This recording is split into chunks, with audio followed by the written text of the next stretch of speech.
The governing body of Jehovah's Witnesses are spin doctors. That's what they do. They do not speak about the many false doctrines they have taught in the past. No, they speak about the new light that they get.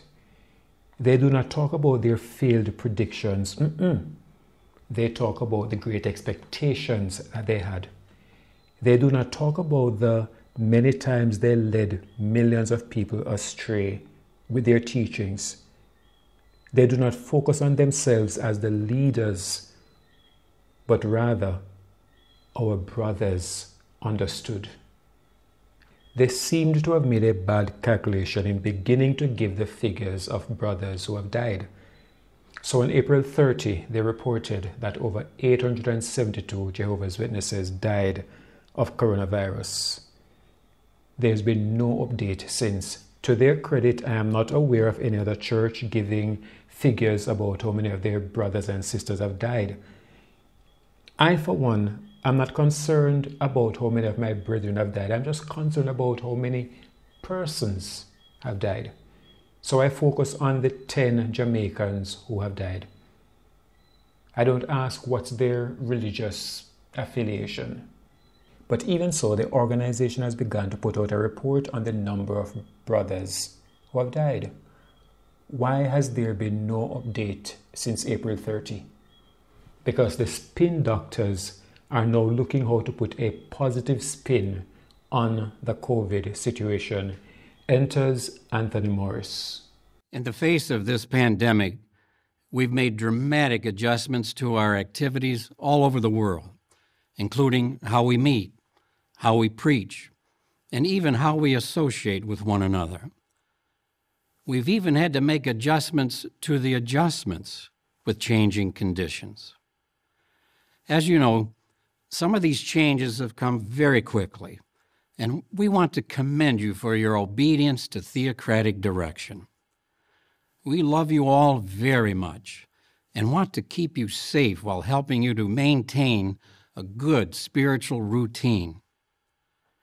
As we think about what happens next, it's important to remember that we're not all experiencing this global crisis the same way.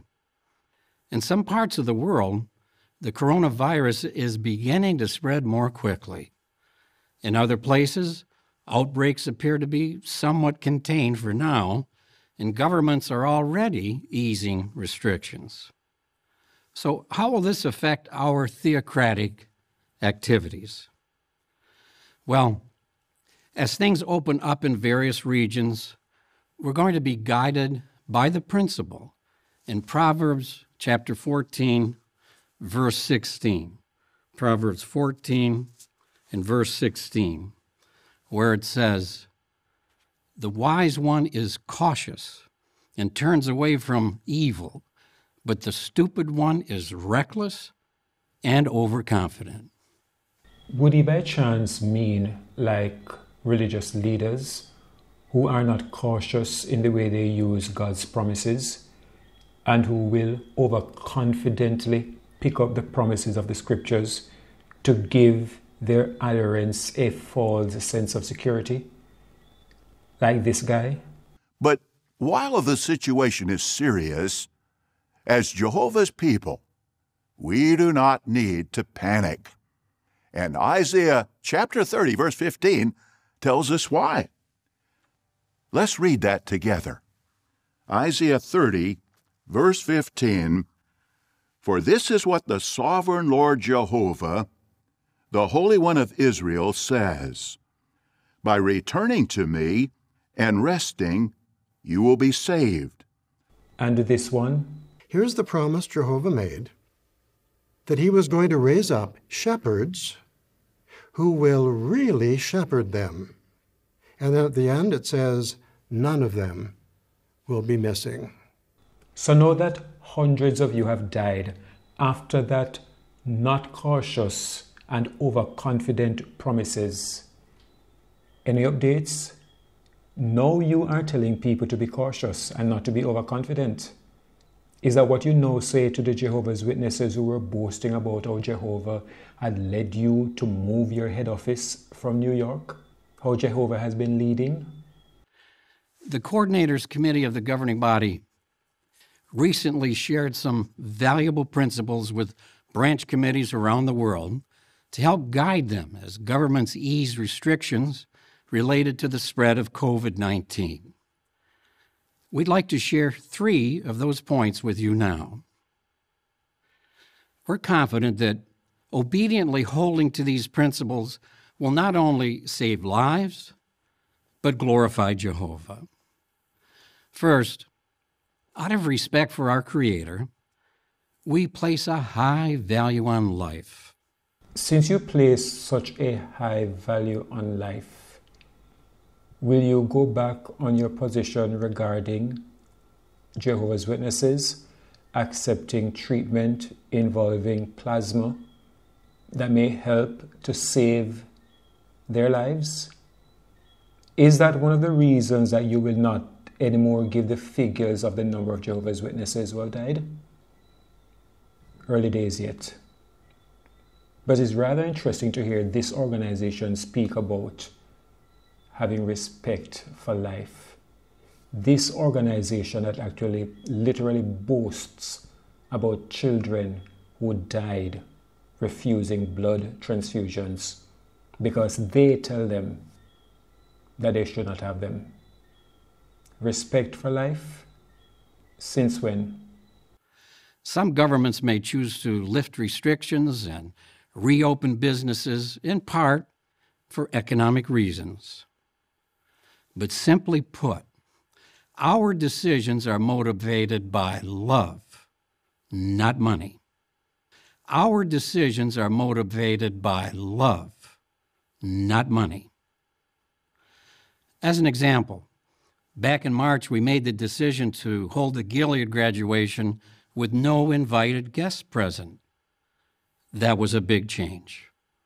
But that one decision protected so many lives here at Bethel in New York and among those who would have been guests.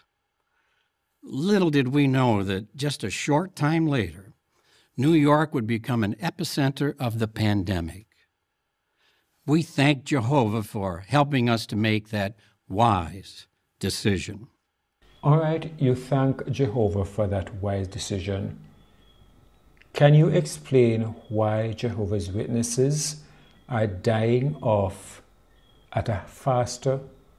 Can you explain why Jehovah's Witnesses have died at a higher rate per capita than several countries, including Russia, that one Jehovah's Witness confidently said Jehovah is warning?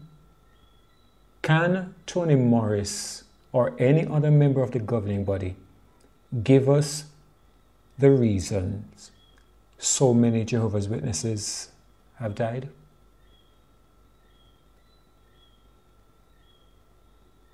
Now mark you, if they live in a country with a high death rate, hey, they are also going to be affected. But when you are boasting about how Jehovah is guiding you and you are steps ahead of government authorities and you continue to make this presentation as though Jehovah is leading his organization and giving you guidelines to keep people safe and to protect lives, why are you dying at a higher per capita rate than most countries out there in Satan's world? What's the lesson? Because we place a high value on life, we need to follow direction, even if it seems overly cautious or means significant changes in our theocratic activities. That obedience will help to keep all of us as safe as possible. You are here, Tony Morris, to spin, and it's coming up. What can you do? How can you use this COVID pandemic toward your advantage? It's coming up. In the following video, Note how this has proved to be the case for the brothers in South America, where the outbreak of COVID-19 cases has surged in recent weeks. We'll hear from Brother Anthony Carvalho, who serves on the Brazil Branch Committee, and from Brother Jaime Tamayo, who serves on the Ecuador Branch Committee. Their reports show the benefits of obedience, even if at first we don't understand the reasons for the direction. Aha! There you go. Stick a pin. Obey even if you do not understand the reasons. Mind control. Another opportunity for mind control. So now they provide the evidence to punch that mind controlling mechanism home. The outbreak of COVID-19 has already taken tens of thousands of lives in Brazil. And so we've come to appreciate how the early direction we received from the organization was a real protection. One example is a sister who is a medical doctor. She said that when the branch office gave direction to suspend meetings at the Kingdom Hall, she honestly did not agree. There weren't any confirmed cases of COVID-19 in the region, and the local government had not ordered any restrictions. So she felt the brothers might be exaggerating the threat a bit. But then she reasoned on how Jehovah has sometimes given his people direction that didn't make sense from a human standpoint. Will anyone say it does not make any sense from a human standpoint to tell people to be careful when there is a global pandemic and people are dying all over the world? And does the Watchtower not want to put a patent on social distancing? Okay, fine. They say that they instructed it in Brazil before there was an outbreak in Brazil. But please, do not come here as though this is divine wisdom from God. It is from a human standpoint, exactly a human standpoint from which the direction was given. So don't talk to me about something not making sense from a human standpoint when it is from a human standpoint that the decision was made.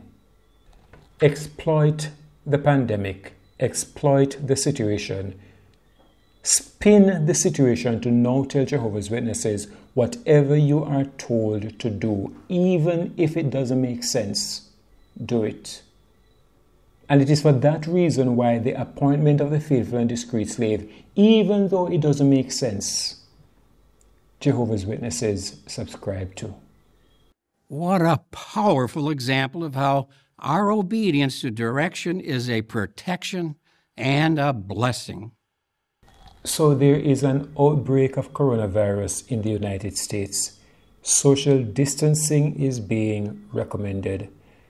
The Watchtower organization decided to follow the dictates of the higher authorities. They've said that in their previous updates.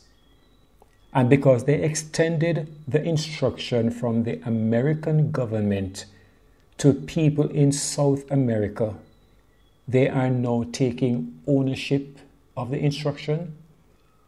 Really? What a powerful example of how our obedience to direction is a protection and a blessing. Our second principle is based on Romans 13, verses 1 and 2. We must listen to the governmental superior authorities who are permitted by Jehovah to care for certain functions. The importance of listening to these authorities is emphasized in verse 2, where it says, whoever opposes the authority, or according to the footnote, whoever resists the authority, has taken a stand against the arrangement of God. And I give you another text from the Scriptures. For by thy words thou shalt be justified, and by thy words thou shalt be condemned. You, sir, have just condemned yourself. You, sir, has just condemned the governing body from your own mouth. We know that these authorities exist by God's permission, and it's His will that Christians be subject to them as long as what they require doesn't conflict with His law. Giving restitution to victims of abuse does not conflict with God's law. When will the governing body cooperate with the authorities in Australia? News reports are filled with stories of people ignoring the direction from the authorities or even protesting against it. But rebelling against secular authorities constitutes a rebellion against God. We love Jehovah, so we respect the authorities. We also listen to the authorities because we love our neighbors, and we're concerned with how they feel about health and safety. How about your government's love for children and victims of abuse? Do you love them? Are you concerned about their mental health, their emotional health, after the abuse that they have suffered at the hand of this organization? But speak on Toni Morris, because the more you speak is the more you condemn yourself. Doesn't that beautifully illustrate how our obedience reflects favorably on our organization and our God? The third principle we want to share is this: do not develop a casual attitude. As this situation stretches on month after month, it can be hard to stay vigilant. We might be inclined to relax, lower our guard, especially as certain restrictions are removed. However, Proverbs 22 reminds us, "The shrewd one sees the danger and conceals himself, but the inexperienced keep right on going and suffer the consequences." It is my hope that the shrewd ones within the organization who fall victims of the coronavirus will see the danger in listening to this organization and refusing plasma treatment that can save their lives. But the inexperienced, gullible ones will stay right on listening to the governing body and suffering the consequences. Thanks for watching this video. If you enjoyed it, remember to press that like button. I invite you to subscribe to the channel. I am also inviting you to subscribe to my other channel, Things Jamaican, that will help to keep this channel going. The links are in the description below. Thanks again. Do come again. Have yourself a wonderful day. May the grace of the Lord Jesus Christ and the love of God and the fellowship of the Holy Spirit be with you all.